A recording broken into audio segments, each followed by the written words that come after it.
میرے عزیز حضور کے بغیر کہیں بھی گزارا نہیں ہے۔ ہم نے نا جب یہ بات سمجھ لی، اور پتہ ہے نبی کریم صلی اللہ علیہ وسلم نے آگے بڑھ کے خود بھی کئی مقامات پر اس بات کو کھول کر مختلف انداز میں بیان کیا۔ حضرت عبداللہ ابن عباس رضی اللہ تعالیٰ عنہ کی روایت آپ دیکھ لیں، یہ آپ کو مستدرک میں ملے گی۔ حضور صلی اللہ علیہ وسلم فرماتے ہیں قیامت کے دن اللہ تعالیٰ انبیاء کے لیے نور کے ممبر بچھائے گا، ہر نبی ممبر پہ بیٹھ جائے گا، ہر پیغمبر علیہ السلام اپنے ممبر پہ جلوہ فروز ہو جائیں گے، ہر پیغمبر۔ لیکن حضور فرماتے ہیں میرا ممبر خالی ہوگا۔ یا رسول اللہ صلی اللہ تعالیٰ علیہ وسلم آپ کا ممبر کیوں خالی ہوگا؟ حضور فرماتے ہیں میں ممبر چھوڑ کے رب کی بارگاہ میں کھڑا ہو جاؤں گا، اور اس ڈر سے کھڑا ہو جاؤں گا کہیں ایسا نہ ہو کہ میں جنت میں چلا جاؤں اور میری امت رہ جائے۔ میں اپنی امت کی سفارش کروں گا، رب میری امت کی سفارش قبول کرے گا۔ فرماتے ہیں میں اتنی سفارش کروں گا کہ جہنم کا دروغہ مجھ سے کہے گا کہ محبوب کمال ہو گئی، آپ نے تو اپنا کوئی غلام دوزخ میں رہنے نہیں دیا، سارے آپ نے نکال دیے۔ کسی شاعر نے بڑی خوب بات کی تھی، اس نے کہا تھا کہ یاد رکھو قیامت کا جو دن ہے نا، یہ قیامت کا دن دراصل ہمارا وقت ہوگا خاص، جب ہم نبی پاک صلی اللہ علیہ وسلم کی بارگاہ میں جائیں گے تو ہمیں سمجھ آ جائے گی کہ دنیا میں ہم نے کئی دوستیاں لگائی تھیں پر جھوٹی لگا بیٹھے، ایک دوستی سچی ہے جو مدینے والے کی ہے۔ وہ کہتے ہیں محمد بوٹیا جھوٹا ہی جاگ سارا، اے سچیاں مدینے والے دیاں یاریاں، سچیاں مدینے والے دیاں۔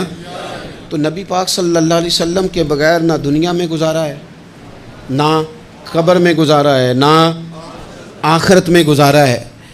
اب ایک سبق ہے، وہ سبق بھی آپ نے ضرور یاد کرنا ہے۔ جس شخصیت کے بغیر ہمارا گزارا نہیں، نہ قبر میں، نہ حشر میں، نہ پل صراط پہ، نہ میزان عمل میں، نہ حوض کوثر پہ، تو ہمارا ان کے بغیر دنیا داری میں گزارا کیسے ہو جاتا ہے؟